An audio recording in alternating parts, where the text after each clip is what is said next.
I asked AI, what if the Earth suddenly stopped spinning? The AI's response was not a simple answer.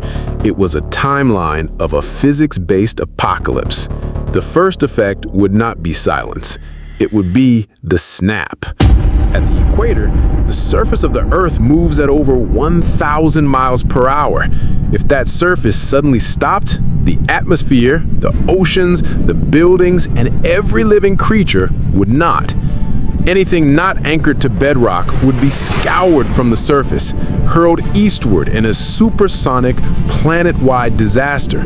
This would trigger the greatest seismic event in history, with earthquakes shaking the very foundations of the continents.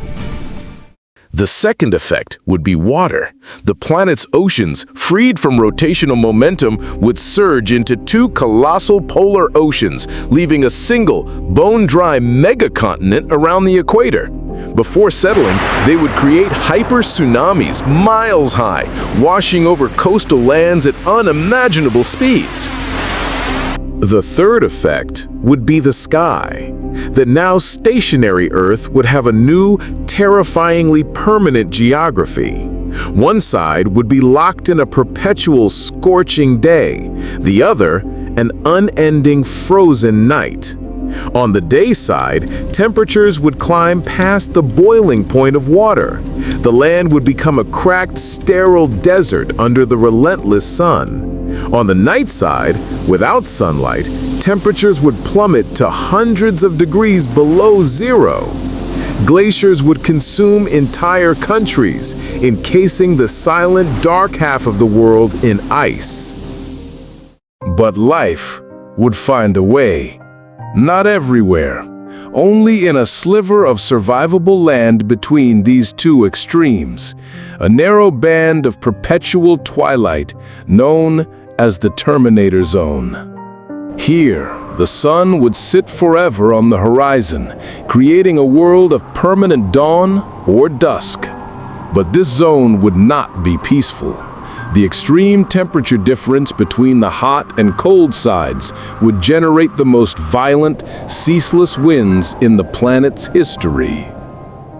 This is where the last of humanity would build their new world.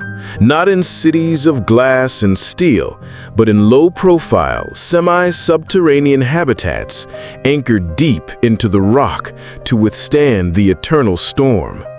Farming would be done with hardy, genetically engineered fungi and lichen, grown in sheltered ravines on the cold side of the twilight belt.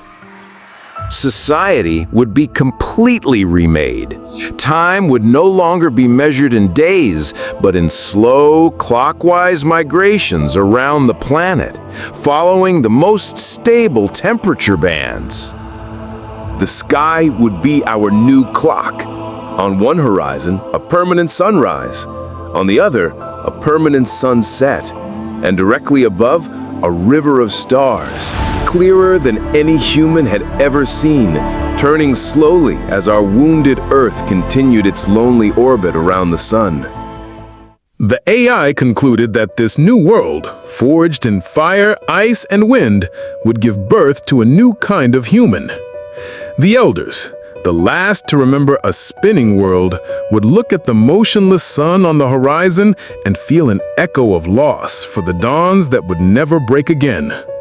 But their children, born into the Great Migration, would see no such thing. They would not know a broken planet. They would only know the journey. For them, stability would be motion.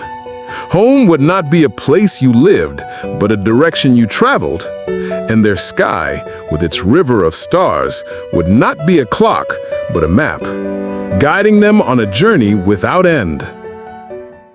That was the world the AI showed me. But the most powerful questions are the ones we haven't asked yet. What should I ask AI next? Leave your most mind-bending what-if question in the comments below. Your idea might just become our next journey into the unknown. If you want to see more realities brought to life, subscribe and turn on notifications so you don't miss what's next.